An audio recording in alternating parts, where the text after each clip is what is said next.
Hello students, my name is Meenakshi. Welcome you all again on my YouTube channel Advanced Learning Center. तो student last video में यानी कि part 2 banking awareness में हमने discuss किए थे बैंक का मीनिंग और टाइप्स ऑफ डिपॉजिट्स।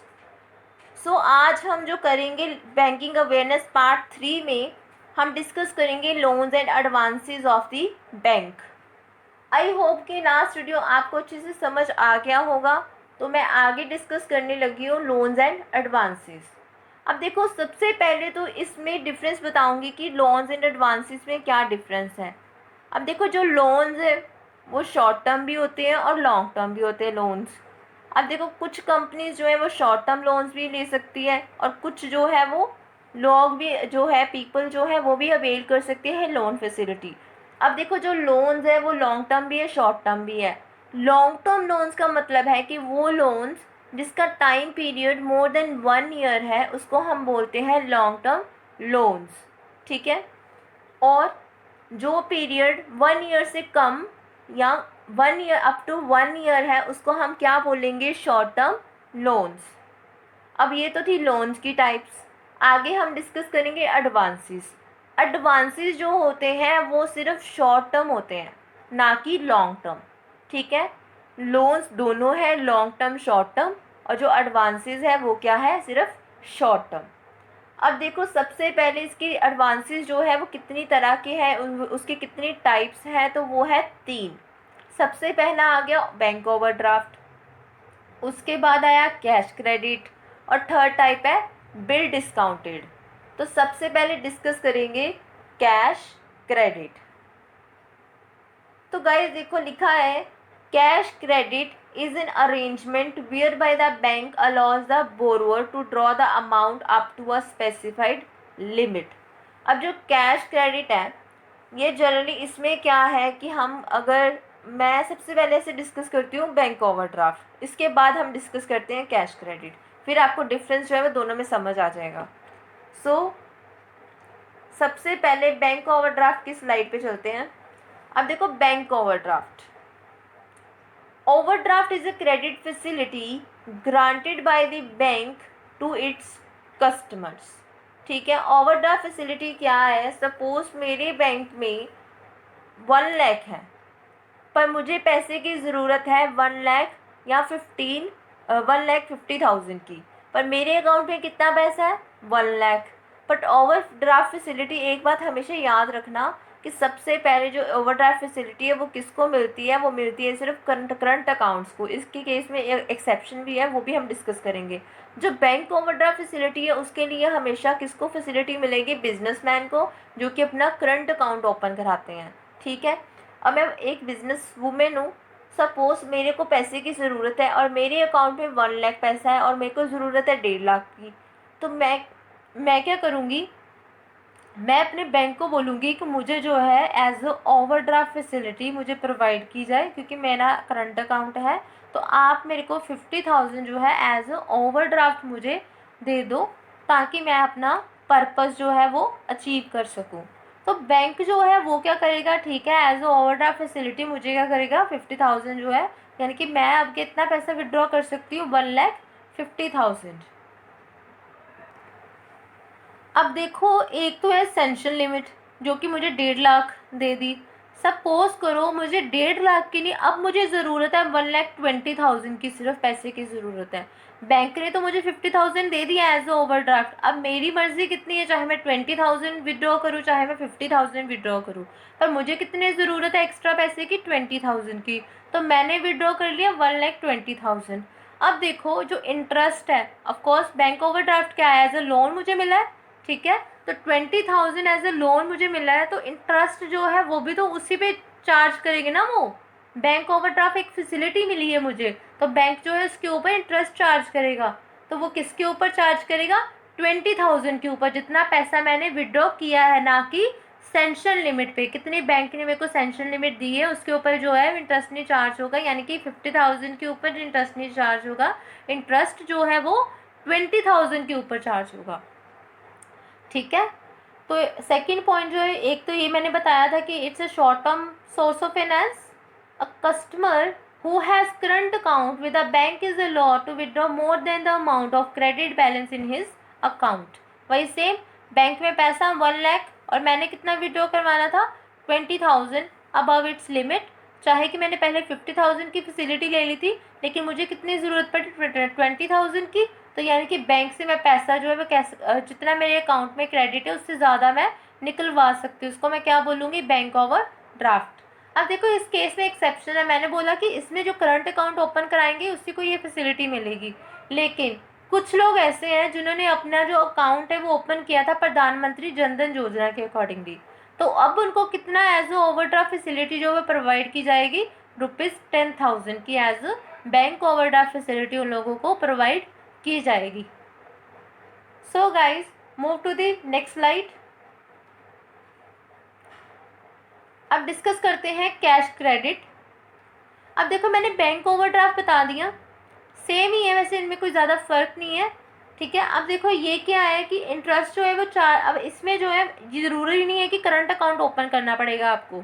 ठीक है, जो कैश क्रेडिट है वो शॉर्ट टर्म फाइनेंस है, इसके लिए जो बेसिकली कैश क्रेडिट अकाउंट लोग अपना ओपन करवाते हैं कि उनको कैश क्रेडिट की फैसिलिटी चाहिए। ठीक है, तो इंटरेस्ट जो है वही सेम चीज़ है कि जितना आप पैसा विड्रॉ करोगे उसके ऊपर जो है वो जो इंटरेस्ट है वो चार्ज किया जाएगा। और ये जो है ये इंडिविजुअल और बिजनेसमैन दोनों अवेल कर सकते हैं। ठीक है, इसमें कोई ज़रूरत नहीं है कि करंट अकाउंट आप ओपन करवाएं। ठीक है, सपोज करो कि मैंने जो है 10 लाख का मैंने एज ए लोन ले लिया, यानी कि कैश क्रेडिट मैंने ले लिया बैंक से, तो 10 लाख में से 2 लाख जो है वो मैंने फर्स्ट ईयर पे कर दिया और टाइम पीरियड उसने मुझे दिया 3 ईयर का। तो फर्स्ट टाइम पीरियड मैंने 2 लाख रुपया वापस कर दिया बैंक को। ठीक है, जब मेरा पर्पस जो है अचीव हो गया तो मैंने क्या किया, 10 लाख में से 2 लाख जो है मैंने बैंक को रिटर्न कर दिया। अब मेरे अकाउंट में कैश क्रेडिट है वो कितना है, 8 लाख। ठीक है, अब जो 8 लाख है उसके ऊपर बैंक जो है वो मेरा इंटरेस्ट चार्ज करेगी। जैसे जैसे मैं पैसा वापस करती जाऊँगी जो रिमेनिंग अमाउंट रह जाता है उसके ऊपर मेरे से इंटरेस्ट चार्ज किया जाएगा। ठीक है, सो कैश क्रेडिट जो है वो बेसिकली इसमें दोनों जाने, यानी कि बिजनेसमैन भी अवेल कर सकता है ये फैसिलिटी, करंट अकाउंट ओपनिंग की ज़रूरत नहीं है, और बेसिकली इंडिविजुअल जो है वो भी ये ओपन करवा सकते हैं, यानी कि इस फैसिलिटी को अवेल कर सकता है। So last point is bill discounted, ये भी शॉर्ट टर्म फाइनेंस है। ठीक है, सोर्स ऑफ फाइनेंस है। अब देखो सपोज मैं किसी शॉप पे जा रही हूँ, मैंने उससे बोला कि मुझे 10,000 के गुड्स प्रोवाइड कर दो, मुझे ज़रूरत है। ठीक है, उस शॉपकीपर ने मुझे क्या किया, 10,000 का जो गुड्स थे वो मुझे प्रोवाइड कर दिए, यानी कि सामान जो है वो मुझे 10,000 का दे दिया। अब देखो बैंक जब पर्सन ने पैसा पे करना था शॉपकीपर को, तब उसने देखा कि मेरे पास वॉलेट नहीं है, पर पैसा तो वापस करना पड़ेगा, गुड्स तो परचेज कर लिए। तो बैंक जो पर्सन गया है शॉपकीपर के पास, वो क्या करेगा, वो कहेगा कि चलो मैं आपको एक बिल जो है मैं ड्रॉ कर देता हूँ। ठीक है, जो पर्सन है जिसकी जो शॉपकीपर है वो क्या कहेगा कि चलो आपके पास पैसा नहीं है, कस्टमर के पास पैसे नहीं है, तो मैं आपको बिल ड्रॉ करके देता हूँ। ठीक है, 10,000 की अमाउंट वो डालता है उस बिल ऑफ एक्सचेंज पे, तो वो किसको दे देता है, पर्सन को। पर्सन क्या करता है, साइन करता है और ड्यू डेट डाल के वापस दे देता है शॉपकीपर को। ठीक है, तो वो क्या हो गया, नेगोशिएबल इंस्ट्रूमेंट। अब देखो वो जो पर्सन था वो तो चला गया, अब पैसे किसने लेने हैं, उस पर्सन ने क्या करना, उसने उस शॉपकीपर ने जो पैसे लेने हैं वो किससे लेगा, बैंक से। कब लेगा, ड्यू डेट पे, जब उसकी ड्यू डेट होगी तब वो जो बिल है वो अपना कैश में कन्वर्ट करवा सकता है, बिल ऑफ एक्सचेंज। तो वो क्या करेगा, अगर सपोज करो उसके ऊपर डेट है 1 दिसंबर की, ठीक है, लेकिन उसको पैसे की ज़रूरत पड़ गई 28 नवंबर को। ठीक है, अब देखो शॉपकीपर को पैसे की ज़रूरत है, बिल ऑफ एक्सचेंज है उसके पास, तो वो क्या करेगा, बैंक के पास जाएगा, उसको बोलेगा कि हाँ भाई मुझे पैसे चाहिए, आप ये बिल रख लो, मुझे पैसा वापस कर दो। तो बैंक बोलेगा कि भाई ये तो ड्यू डेट से पहले आ गए आप। ठीक है, अब देखो पहले आ गए तो बैंक जो है वो उसको बोलेगा कि ठीक है मैं आपको ये फैसिलिटी तो प्रोवाइड कर दूंगा, मैं आपका बिल ऑफ एक्सचेंज के बदले में आपको कैश जो है वो प्रोवाइड कर दूंगा, लेकिन आप टाइम पीरियड से पहले आए हो, ड्यू डेट से पहले आए हो, मैं कुछ चार्जेस आपके इसमें से अमाउंट में से काटूंगा, ठीक है। मतलब कि वो क्या करेगा, जैसे सपोज 10,000 का अमाउंट था तो वो कहता है कि इसका बिल डिस्काउंट में करके यानी कि एज एक्सपेंस चार्ज करके 10% एज अ 1,000 उसके एज ए इनकम जो है वो चार्ज कर लेगा बैंक, और जो 9,000 है वो जो अमाउंट है वो किसको पे कर देगा, शॉपकीपर को। अब क्या कर सकता था वो, ठीक है, अब उसको ज़रूरत थी तो ये क्या हो गया, शॉर्ट टर्म फाइनेंस में कन्वर्ट हो गया। पहले वो नहीं था, पहले वो क्या था, पहले वो बिल ऑफ एक्सचेंज था, नेगोशिएबल इंस्ट्रूमेंट था, बट अब उसको पैसे की ज़रूरत थी तो वो बैंक के पास गया, उसको एज एडवांस चाहिए था तो इसलिए वो क्या कन्वर्ट हो गया, एज एडवांस। आई होप कि आपको कैश क्रेडिट, बैंक ओवरड्राफ्ट और बिल डिस्काउंटेड अच्छे से समझ आ गया होगा। तो गाइज एक बार फिर से मैं एक्सप्लेन कर देती हूँ बिल डिस्काउंटेड। अब देखो बिल डिस्काउंटेड क्या था, एक पर्सन था, शॉप पे गया था तो उसने बोला कि मुझे 10,000 की गुड्स चाहिए तो शॉपकीपर ने उसको दे दिए। अब देखो पर्सन के पास पैसे नहीं थे, उसने बोला कि जब मेरा वॉलेट है वो घर पे रह गया है तो पैसे तो मैं नहीं दे पाऊँगा, पर उसको गुड्स तो चाहिए थे अर्जेंटली। तो उसने क्या किया, उसने उसको बोला कि पैसे नहीं है मेरे पास, तो जो शॉपकीपर था वो कहता ठीक है मैं आपके ऊपर एक बिल ड्रॉ करके देता हूँ, आप मेरे को इसको साइन कर दो। तो बिल जो है वो शॉपकीपर ड्रॉ कर देगा और जो पर्सन है वो उसको साइन करके एज ए प्रोमिसरी नोट यानी कि as a bill of exchange उसको दे देगा शॉपकीपर को, और उसको बोलेगा कि आप इस ड्यू डेट पे जाके पैसे जो है वो रिसीव कर लेना बैंक से। अब देखो उस पर्सन का तो काम ख़त्म हो गया, अब सारी रिस्पॉन्सिबिलिटी किसकी है, अब जो ट्रांसैक्शन वो किसके बीच में होगी, शॉपकीपर और बैंक के बीच में। अब जो शॉपकीपर था उसको पैसे चाहिए थे, ड्यू डेट थी 1 दिसंबर की, अब उसको पैसे चाहिए थे 28 नवंबर को। तो वो बैंक के पास जाएगा, बैंक को बोलेगा कि मेरे को पैसे की ज़रूरत है, तो बैंक बोलेगा ठीक है मैं तेरे को पैसे तो दे दूंगा, ठीक है, पर मैं क्या करूँगा, तेरे जो है पैसे जो 10,000 है वो फुल अमाउंट नहीं मैं तेरे को पे करूँगा, मैं अपना जो डिस्काउंट यानी कि अपना चार्ज तेरे पे जो चार्ज करके एक्सपेंस चार्ज करके फिर मैं तुझे ये फैसिलिटी प्रोवाइड करूँगा। तो यानी कि अगर 10,000 अमाउंट है, 10% उसने डिस्काउंट चार्ज किया, तो अब उसका तो इनकम था बैंक का, तो 1,000 वो बैंक में चला गया और जो 9,000 अमाउंट है वो उस पर्सन को मिल जाएगा, ठीक है। तो यानी कि पहले तो वो बिल ऑफ एक्सचेंज था, जब उसने बैंक से एडवांस में ले लिए यानी कि 28 नवंबर को ही उसने एडवांस में पैसे रिसीव कर लिए बैंक से, तो वो क्या कन्वर्ट हो गया, बिल ऑफ एक्सचेंज से एडवांस में कन्वर्ट हो गया, ठीक है। उसके बाद देखो गाइस नेक्स्ट स्लाइड पे डिस्कस किए हैं टाइप्स ऑफ बैंक्स। अब देखो फर्स्ट टाइप आ गई सेंट्रल बैंक, सेकंड है कमर्शियल बैंक, थर्ड है डेवलपमेंट बैंक और फोर्थ है कोऑपरेटिव बैंक। सबसे पहले बैंक जो डिस्कस करेंगे डेट इज सेंट्रल बैंक। अब इसके इस जो स्लाइड में है वो मैंने बहुत ही ब्रीफ इन्फॉर्मेशन में आपको बताया है, लेकिन जब हम सेंट्रल बैंक यानी कि आरबीआई के ऊपर पूरा चैप्टर रीड आउट करेंगे तब मैं आपको डिटेल में डिस्कस करूँगी आरबीआई के बारे में, ठीक है। सबसे पहले बेसिकली ये पूरा इंडियन बैंकिंग सिस्टम जो है उसको रेगुलेट करता है। Second point does not provide loan and accept deposit. अब ये डीलिंग जो करता है कमर्शियल बैंक्स के साथ डिस्कस कर जो इसकी डीलिंग्स है वो कमर्शियल बैंक्स के साथ है, ना कि डायरेक्टली कस्टमर्स के साथ।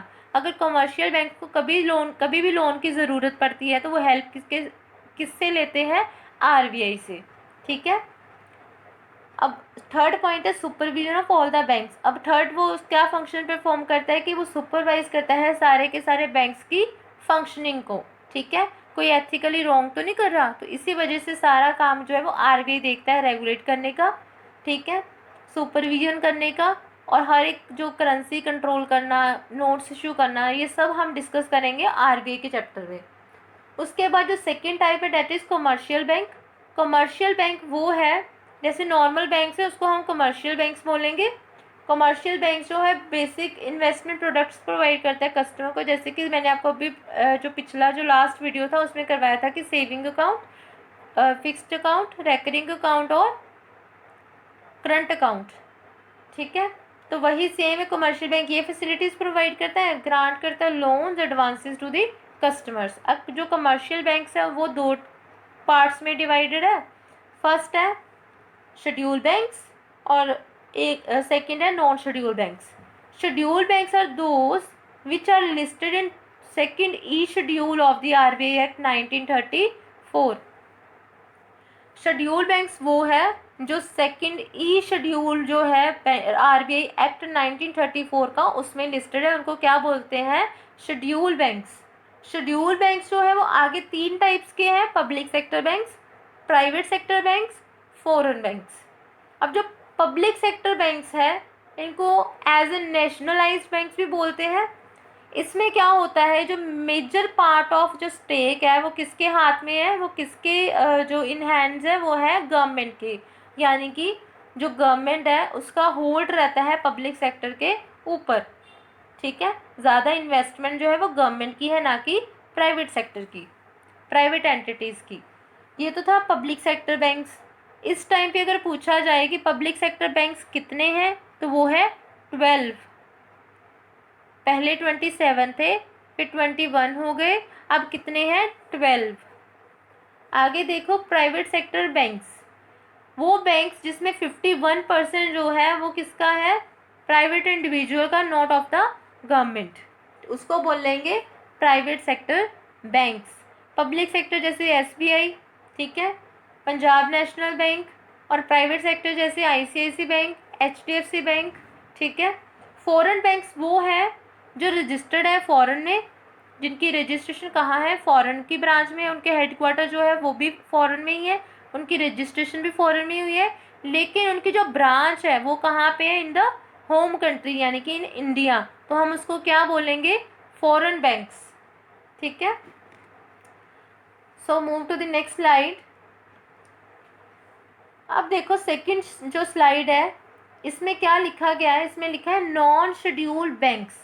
नॉन शेड्यूल्ड बैंक्स वो है जो सेकेंड ही शेड्यूल में लिस्टेड नहीं है, ठीक है, और इनकी जो पेड अप कैपिटल है वो मोर देन नहीं है 5 लाख से। ठीक है, the paid up capital of such bank is not more than ₹5 lakhs। और जो शेड्यूल बैंक्स है उसमें 2 कंडीशंस आती हैं, हमेशा याद रखना कि शेड्यूल बैंक्स बनने के लिए उनको 2 कंडीशंस जो है वो फुलफिल करनी पड़ेगी, तभी वो शेड्यूल बैंक्स में कन्वर्ट हो गए जो नॉर्मल बैंक्स हैं। सबसे पहले तो ये कि उनमें जो पेड अप कैपिटल है वो है 500 करोड़, कम से कम जो पेड अप कैपिटल है उनका 500 करोड़ है, और जो रिजर्व है वो कितना है, एटलीस्ट उनका 5 lakhs होना ही चाहिए। ठीक है, दूसरा, उनको कोई भी एथिकल एक्टिविटी नहीं करनी, अनएथिकल एक्टिविटी नहीं करनी जो कि बिजनेस, जो कि बैंक जो है वो मतलब कि कस्टमर्स के लिए जो हार्मफुल हो। ठीक है, उसके बाद आते हैं third, that is development banks. Development banks जो है बेसिकली क्या है, वो ऐसे बैंक्स है जो कि हमारी कंट्री की ओवरऑल डेवलपमेंट करना चाहते हैं। ठीक है, तो सो इसमें फर्स्ट बैंक जो है वो है नाबार्ड।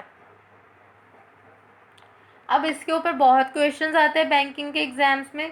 ठीक है, जो किसी भी एग्जाम का जो मेंस होता है उसमें जनरल अवेयरनेस आती है, बैंकिंग अवेयरनेस यानी कि फाइनेंशियल अवेयरनेस आती है।